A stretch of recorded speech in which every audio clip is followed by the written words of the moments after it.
Welcome to Philosophy Vibe, the channel where we discuss different philosophical ideas. Today, I want to do a philosophical analysis on what I would say is one of the most interesting characters to have arrived in cinema in the past 10 years, and that is Thanos of the MCU. Now, Thanos is in fact one of my favourite villains of all time, and the reason I like this character so much, aside from the fact he looks absolutely cool and just mesmerising on the big screen, it's his motivation and rationale that leads to very serious and profound philosophical and ethical debates. There was some substance behind Thanos and his on-screen atrocities, and in this video, I want to lay it all out and take a deep look into this character and the philosophical arguments embedded into his story. I've titled this video essay The True Utilitarian, so there's going to be a focus on normative ethics and moral philosophy. If you're unfamiliar with the character Thanos, or haven't seen the Avengers Infinity Wars and Avengers Endgame films, you may very well find this video interesting, but there will be some spoilers, so just a warning. And before we begin, I did want to give a quick mention to the Philosophy Vibe paperback anthology book set on Amazon. For those who are unfamiliar with this channel, myself and my friend John have spent many years discussing and debating a whole range of philosophical topics. We have compiled these debates into a 3-volume book set. So the books are the scripts to our videos, back and forth debates. We have philosophy of religion, metaphysics, and ethics and political philosophy. This is a great study guide for anyone studying philosophy at university or college, but also if you just have an interest in philosophy and want to learn more about the subject, this is a great introduction. By the end of the 3 books, you will really have a good all-round knowledge of the subject. So check out the books, they're available on Amazon, and all purchases really help out this channel. The links are below. So back to it. Okay. Quick bit of backstory on Thanos for those who are unfamiliar. Now, I'm only going to focus on Thanos of the MCU, not the comic books, okay? So this is just specific to the movies. In the superhero franchise, the Marvel Cinematic Universe, Thanos is one of the main villains, and in the films Infinity Wars and Endgame, he is the main antagonist of those movies. Now, the story of Thanos is that his main desire was to commit a mass genocide and effectively eradicate half of all living species in the entire universe. Now, this obviously sounds sadistic. However, Thanos argued this was necessary and heroic, and he was actually doing this for the good of the universe. So, Thanos grew up on the planet Titan. However, this planet was eventually destroyed because of overpopulation. The resources ran out, and almost everyone died. Before Titan's desolation, Thanos could see it coming, and he had a radical plan to basically round up at random 50% of the population and kill them. Although this was sad, the sudden drop in population meant the other 50% would survive.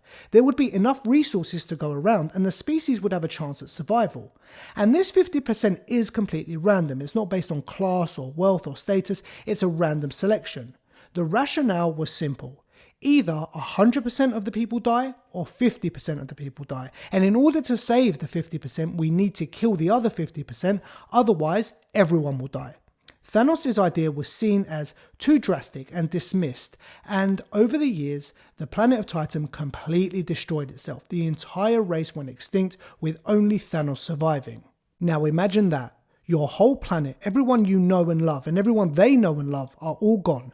This was solely down to overpopulation and the complete consumption of resources. If the leaders of Titan listened to Thanos, then 50% of the population would still be here, but they were so scared of the drastic actions they dismissed them, and exactly what Thanos predicted came true. 100% of the population died.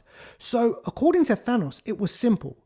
When staring down the face of overpopulation and possible extinction, the choices are either 50% of the population is eradicated or 100% will be eradicated. Thanos then started seeing that the universe was facing the same fate as his planet of Titan. The universe was getting dangerously overpopulated, and the same thing was going to happen except on a much bigger scale. So this time Thanos did not seek approval, but decided to take action. He wanted to make the hard choice that no one else could. He wanted to do the horrible deeds, but for the greater good, to ensure that the universe still has some living species. Thanos then began a crusade. He built up an army and would go from planet to planet rounding up 50% of the population and killing them. This was in fact taking up too much time, so Thanos thought of a quicker, more efficient way to correct the universe. He began searching for the Infinity Stones. 6 magical stones, when possessed, gives one almost omnipotent powers. Whilst the superheroes of the movies were trying to stop Thanos' plan, Thanos did eventually collect all 6 stones. He harnessed their power into a gauntlet and snapped his fingers, and like that, 50% of all living beings in the universe were eradicated. I'm not going to go too much further into the story here, but let's unpack this on a philosophical level. So after the infamous Thanos snap in the film Infinity Wars, we started seeing fans of the franchise saying or sharing the phrase "Thanos was right." Now this was interesting. Thanos is supposed to be the villain of the story, but he believed he was on a moral crusade, he was doing the right thing. And what was amazing was that a large number of the viewers actually agreed with him. At the same time, we had those that supported the heroes of the movie and were rooting for their success and believed that Thanos was completely evil. So why is this the case? Usually everyone is behind the heroes and against the villain, but why in Thanos' case was there this split? And from here, we had some fascinating philosophical conversations arise, which I'm now going to summarize for you. Thanos can be seen to take the ethical philosophical position of utilitarianism. So utilitarianism is a philosophy that claims the morally right action is that which produces the greatest good for the greatest number. So whenever you need to make a moral decision, the simple question is this producing the best results for the most people? We'll take a simple example. There's two burning buildings, one with 10 people in and one with 2 people in. You know nothing about these people, only that they are in imminent danger. You only have time to evacuate one building. The utilitarian would argue that you save the 10 lives over the 2. It's simple. 10 people survive over 2, the greatest good for the greatest number. Now this is really straightforward, and I think most people usually base their morals around this. However, this ethical belief is solely concerned with the end result. The actual actions you do not matter as long as the end is for the greatest good for the greatest number. As such, it is termed a consequentialist ethical theory, as it only cares about the consequences of your actions, not the actions themselves. This stands in opposition to deontological ethics, where the focus is on duty. With deontological ethics, we act in a moral way regardless of the end result. We act morally as a sense of duty, not for a specific consequence. It's about the actions themselves, not the end result. For utilitarianism, this is not the case. Any action is theoretically permissible as long as it generates the greatest good for the greatest number. Now think about that for a second. Yes, at first the end result is all we care about. Most people will agree. But when taken to the extreme, this theory can in fact lead to very dark places.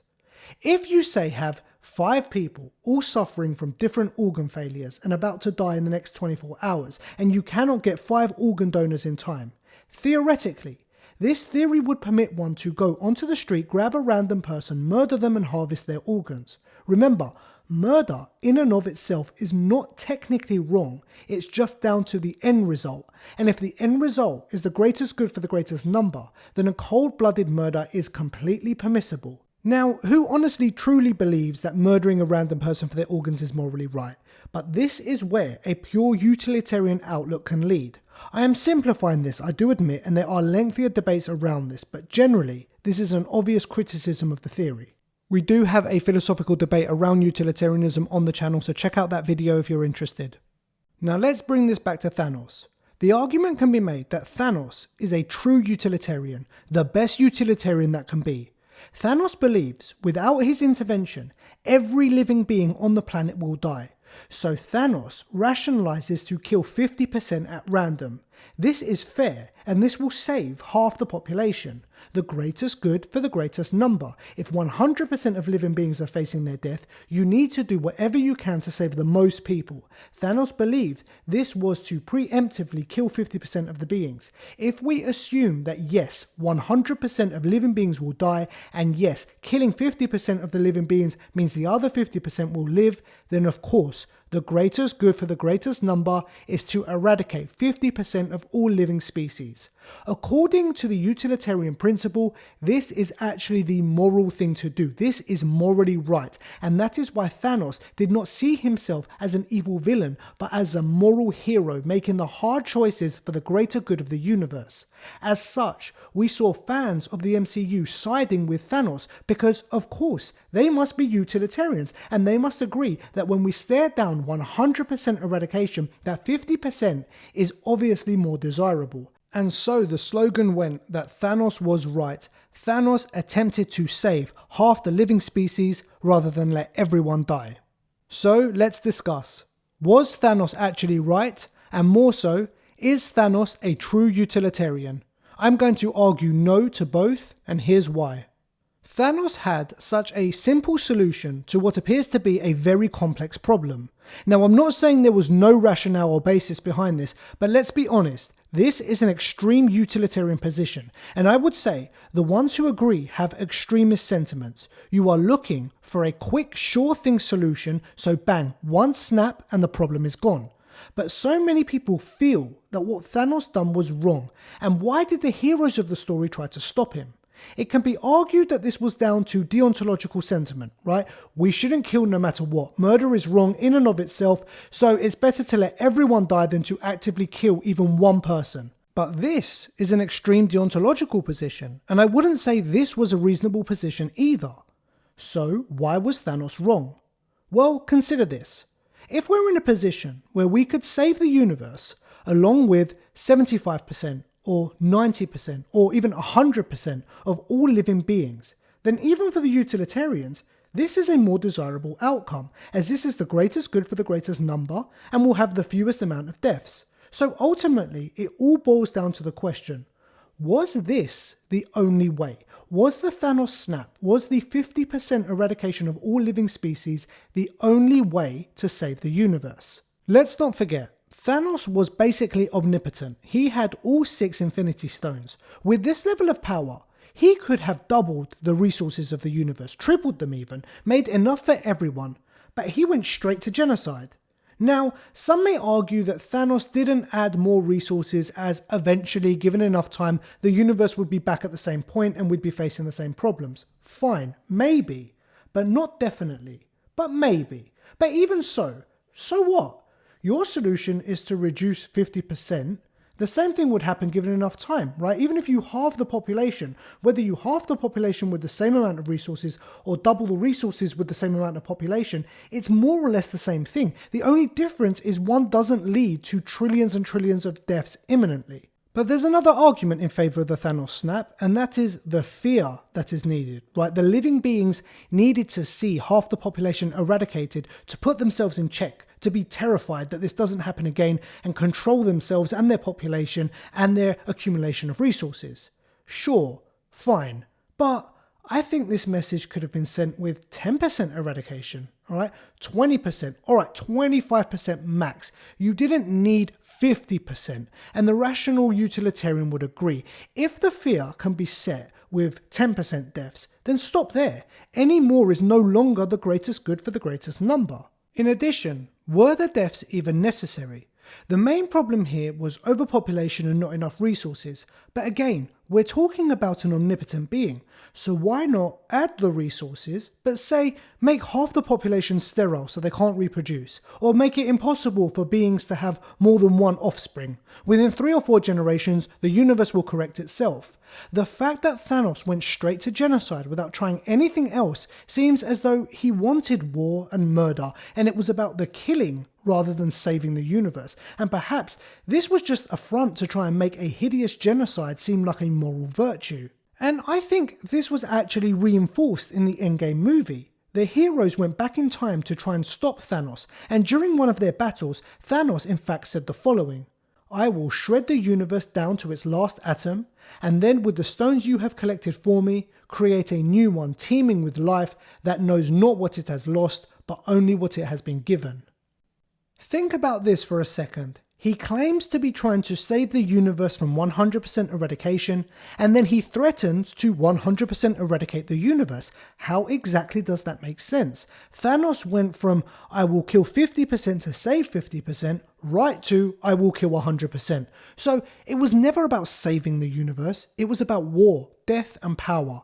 As such, there were of course so many other options that could have been explored. So no, even from a utilitarian perspective, Thanos was not right and he was not a true utilitarian. So what does everyone else think? Was Thanos a real utilitarian? Was he a virtuous person or a bloodthirsty villain? Would a real utilitarian have done what Thanos done? Were there any other ways? Let me know your thoughts in the comments below. Thank you so much for watching. If you did enjoy, please like and share. And for more philosophical debates, please subscribe to the channel. Don't forget to check out the Philosophy Vibe paperback anthology book set on Amazon, a great introduction to so many different areas of philosophy. And finally, if you want to see a philosophical debate around utilitarianism as a moral theory, please check out our video on the subject. Take care, and I look forward to seeing you all soon.